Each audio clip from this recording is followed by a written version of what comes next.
Hello and welcome to another video aiming to get you grades 7, 8 and 9 when comparing the poems. As you know, we're focusing on only 5 key quotations to minimise your revision. There's 3, those will be the final 2, and as usual we will be focusing on the FOSS way, the method that forces the examiner to give you grade 7 or above, because you write about form and you write about structure. Those appear at grade 7, and you write about the poet's point of view in the opening and the ending, and obviously you have language features in your quotations. That's it, that's all there is to it. So an émigré, as you probably know, is a female migrant, and it's a migrant who's had to leave their home country due to particular hardship like war. Carol Rumens herself is not an émigré, so the narrator of this poem is a construct. It's someone she's invented in order to explore the idea of what it is like to lose one culture and be assimilated into another. Let's see what her viewpoint is at the beginning. There once was a country. I left it as a child, but my memory of it is sunlight clear. So it begins like a story that a mother might tell to her daughter. It's got that kind of once upon a time opening. However, more than that is going on. There once was a country suggests that that country no longer exists. And this frequently happens in history. You know, a country is taken over by another neighbour and it loses its identity. However, her memory of that country is sunlight clear. Now, she's using this symbolically, as she acknowledges later in the poem. So, because she was a child and happy there, all her memories of that country appear like sunlight. They appear permanently happy. And sunlight is going to recur in this poem as a motif, a recurring image, which is going to be used throughout the poem as an image of hope. Now she gives a description of what that country is like now, or rather, what the city is like in that country she left.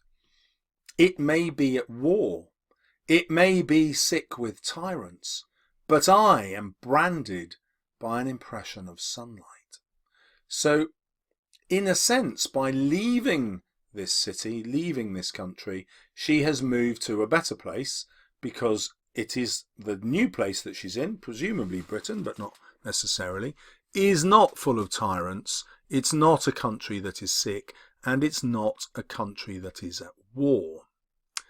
Instead, she has her memories with her, which again is sunlight, that symbol, that motif which suggests happiness and hope.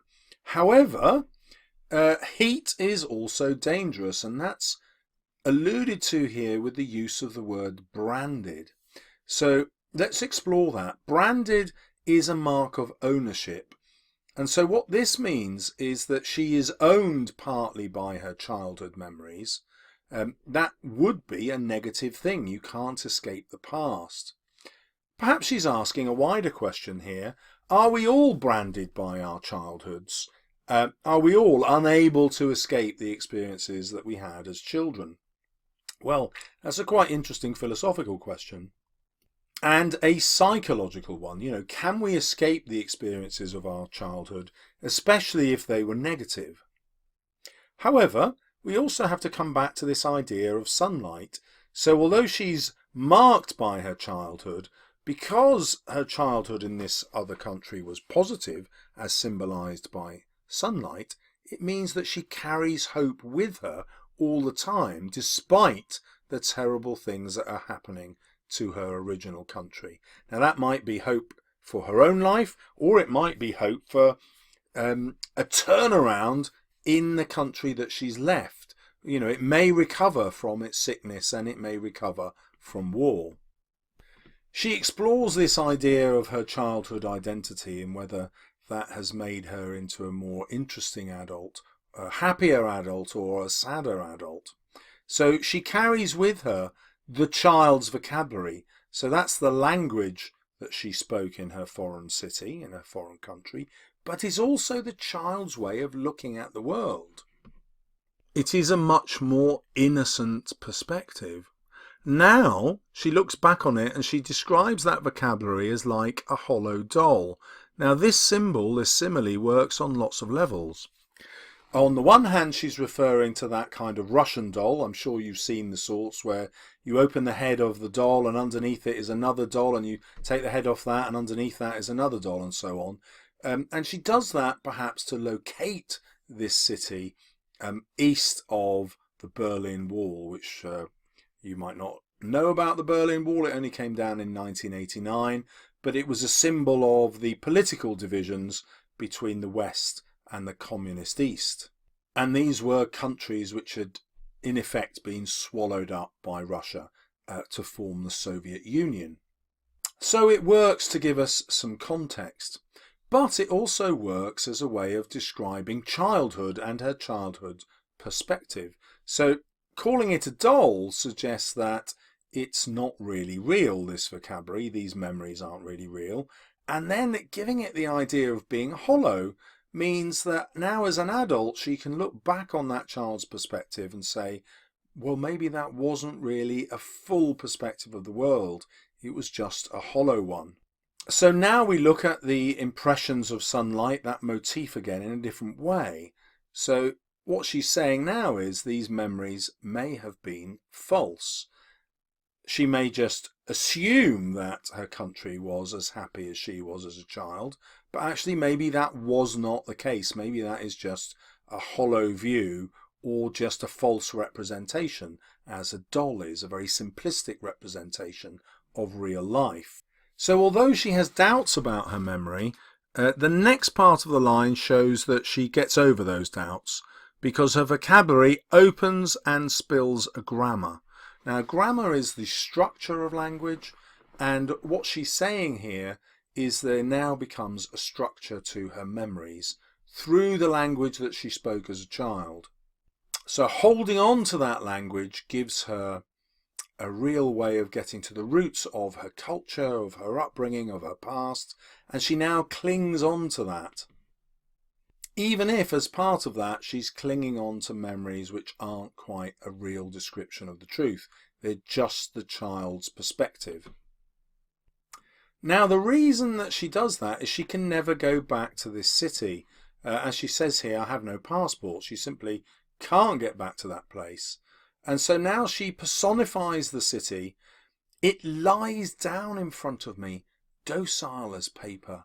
I comb its hair and love its shining eyes. So there's a lot of complexity going on here, which is quite subtle. So let's think about the city as docile as paper. Well, that's her speaking directly to us as a poet, and this is the paper that is the city, and she's recreating the city on that paper through her poem. So poetry itself is a way to get those childhood memories back and re-establish that city in her mind. But when she does that, she's also aware that she's controlling her memories of the past in a way that might not be true. And that comes across in this line, where the city now becomes like a doll or a pet. I comb its hair and love its shining eyes.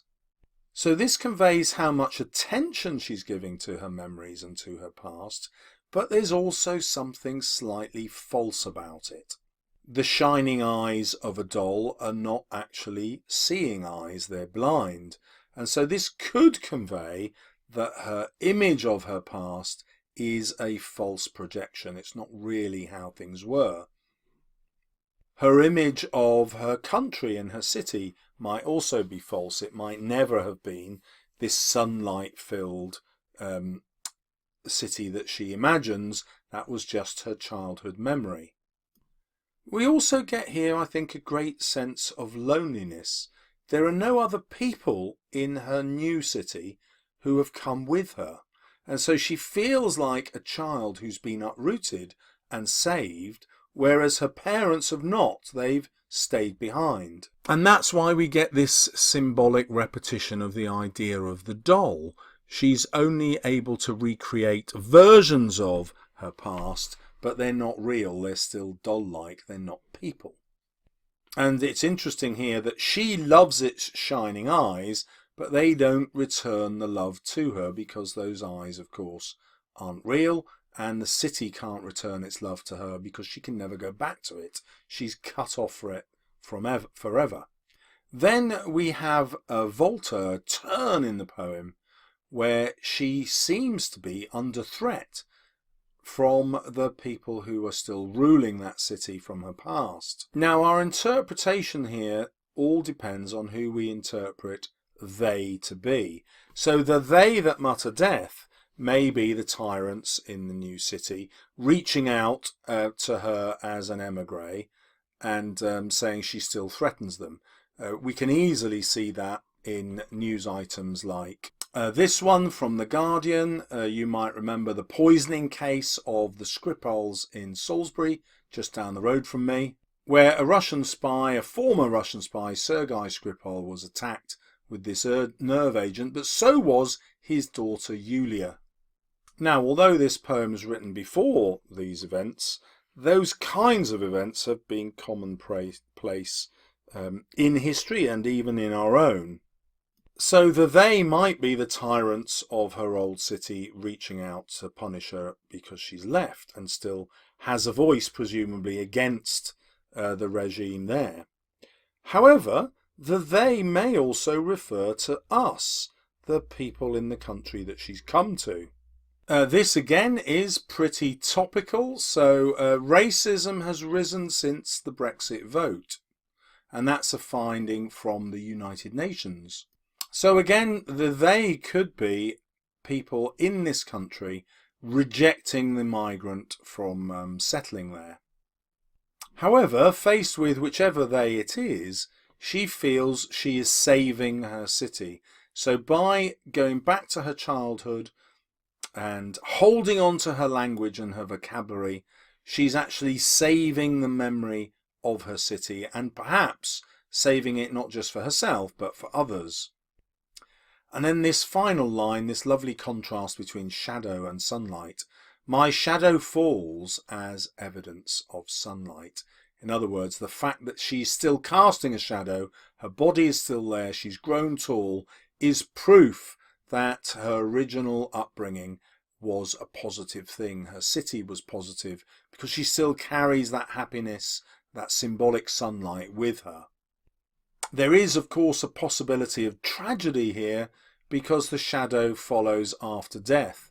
And so this darkness of the shadow could symbolize that she's actually killed, or she imagines she's going to be killed, but that death will still be worth it because her life has still been evidence of the positivity of her culture, of her city. So if we choose to read the poem that way, then the poem itself is kind of like a last testament, a note written before she believes she's going to be killed.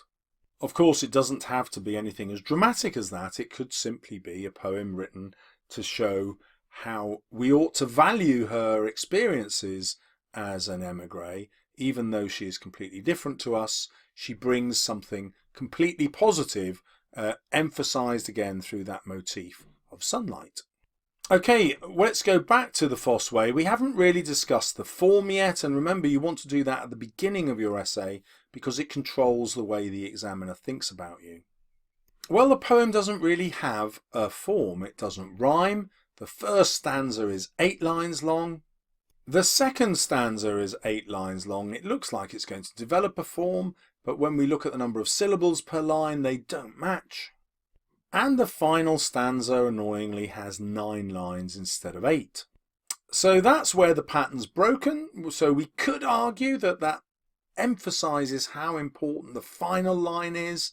So if we just had it as 8-line stanzas, the last word of the poem would be death, but she deliberately extends it in order to have a positive ending where the last word is sunlight.